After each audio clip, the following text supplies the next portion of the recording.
নমস্কার বন্ধুরা, আজকে তোমাদের কাছে একটু নতুন রেসিপি নিয়ে আমি চলে এসেছি। যে রেসিপিটার নাম আমি দিয়েছি ডিমের টোপর।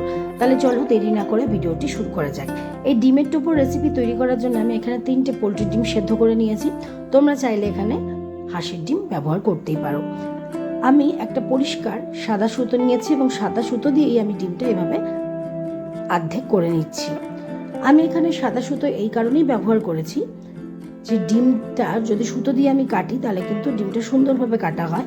ছুরি দিয়ে কাটলে কিন্তু ডিমের কিছু অংশ কিন্তু ছুরির গায়ে লেগে থাকে, সেজন্য আমি সুতো দিয়ে এভাবে ডিমগুলোকে কেটে নিয়েছি। এরপর আমি একটা বাটি নিয়েছি, তার মধ্যে দিয়ে দিচ্ছি বেসন। বেসন দিয়ে দেওয়ার পরে ওর মধ্যে দিচ্ছি হলুদ গুঁড়ো এবং সামান্য পরিমাণে একটু নুন। ওর মধ্যে অল্প পরিমাণে একটু জল আমি অ্যাড করছি, দিয়ে একটা বেসনের ব্যাটার তৈরি করে নেব। মনে রাখতে হবে এই ব্যাটারটা কিন্তু খুব পাতলা হবে না, খুব ঘনও হবে না, সেই বুঝে আমাকে ব্যাটার তৈরি করতে হবে। আর যদি মনে হয় জল দিতে হয়, যদি প্রয়োজন মনে হয় জল দেবে, আর যদি মনে হয় জল প্রয়োজন নেই তাহলে দেবে না।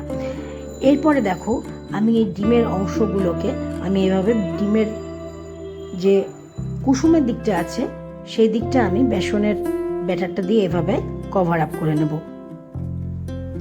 যাতে কোনোভাবেই ডিমের কুসুমটা আলাদাভাবে বেরিয়ে না যায়। দেখো আমি আরেকটা তোমাদেরকে করে দেখাচ্ছি। এইভাবে কুসুমের দিকটা আমি বেসনের ব্যাটার দিয়ে এভাবে কভার আপ করে নিচ্ছি। কাজটা কিন্তু সময় নিয়ে করতে হবে, তাড়াহুড়ো করলে কিন্তু হবে না।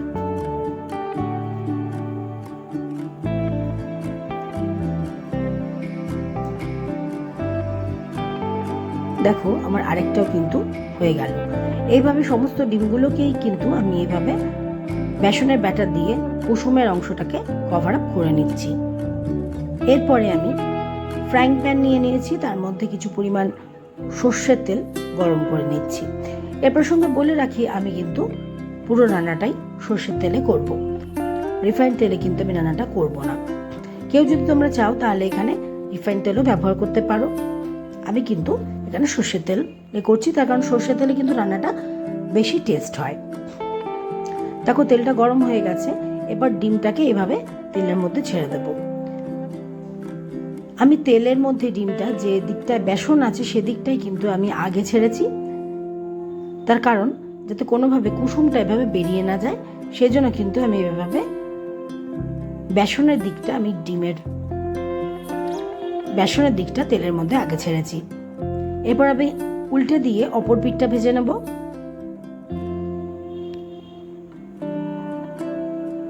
দেখো আমার ডিমটা কিন্তু ভাজা হয়ে গেছে। এবার আস্তে আস্তে আমি কিন্তু তেল থেকে তুলে নিচ্ছি।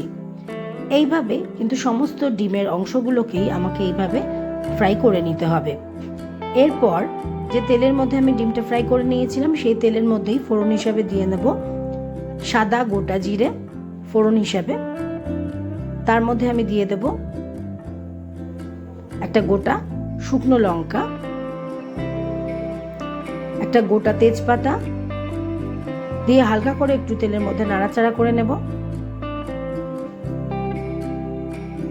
এরপর আমি মিক্সিং জার নিয়ে নেব। মিক্সিং জারের মধ্যে আমি একটা গোটা টমেটো একটু চিড়ে চিড়ে দিয়ে দেব, আর কয়েক টুকরো আদা টুকরো করে ওর মধ্যে দিয়ে দেব। ওর মধ্যে সামান্য পরিমাণ নুন অ্যাড করব, দিয়ে একটা পেস্ট তৈরি করে নেব। দেখো আমার টমেটো আদার পেস্টটা কিন্তু তৈরি হয়ে গেছে। এরপর ওই তেলের মধ্যেই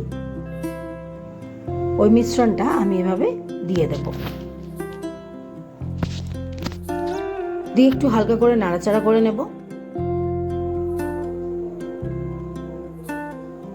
এরপর ওর মধ্যে আমি মশলা হিসেবে কিছু জিনিস অ্যাড করব, যেমন ওর মধ্যে দিয়ে দেব হলুদ গুঁড়ো দিয়ে দেওয়ার পরে আমি ওর মধ্যে জিরে গুঁড়ো অ্যাড করব।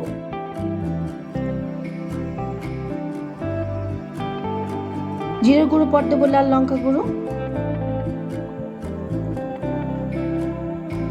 ধনে গুঁড়ো, স্বাদ মতো নুন, সামান্য পরিমাণ একটু চিনি দিয়ে আমি হালকা করে নাড়াচাড়া করে নেব। মশলাটাকে সুন্দরভাবে কষিয়ে নেব। এরপরে দেব কয়েকটা চেরা কাঁচা লঙ্কা দিয়ে মশলাটাকে সুন্দর করে আমি কষতে দেব। মনে রাখতে হবে মশলা যত ভালো কষানো হয় রান্নাটা কিন্তু তত ভালোই সুন্দর খেতে হয়। সেই জন্য মশলাটাকে সুন্দরভাবে কষাতে হবে, একটু সময় নিয়ে কাজটা করতে হবে। মশলা কষিয়ে নেওয়ার পরে ওর মধ্যে আমি কিছু পরিমাণ জল অ্যাড করব।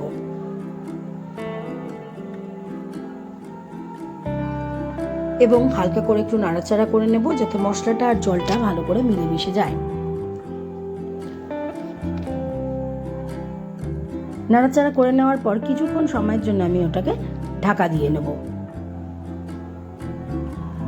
দেখো জলটা ফুটতে শুরু করেছে, তার মানে কিন্তু ঝোলটা কিন্তু আমার রেডি হয়ে গেছে। এরপরে ওই ঝোলের মধ্যে ওই ফ্রাই করা ডিমগুলোকে এইভাবে আমি দিয়ে দেব। এবং মনে রাখতে হবে ডিমগুলোকে সবসময় কিন্তু বেসনের দিকের অংশটা কিন্তু ওপর পোর্শনে থাকবে, নিচের পোর্শনে কিন্তু থাকবে না। এইভাবে ডিমগুলোকে ছেড়ে দিতে হবে। একটু কিছুক্ষণ সময়ের জন্য 2 থেকে 1 মিনিট ওটাকে ঢাকা দিয়ে নেবো যাতে ডিমের মধ্যে ঝোলটা ভালো করে ঢুকে যায়। দেখো ঢাকা খোলার পরে ডিমটা কিন্তু আমার রেডি হয়ে গেছে। এরপর নামানোর আগে আমি সামান্য পরিমাণ একটু শাহি গরম মশলা অ্যাড করব। আমার কিন্তু ডিমের টোপর রেসিপি কমপ্লিট হয়ে গেছে। এই রেসিপিটা তোমরা কিন্তু গরম ভাতের সাথে অনায়াসেই খেতে পারো এবং খুব তাড়াতাড়ি রান্নাটা হয়ে যায়, খুব বেশি সময় কিন্তু লাগে না। আজকের আমার রেসিপি ডিমের টোপর ভিডিওটা তোমাদের কেমন লাগলো অবশ্যই আমাকে জানিও।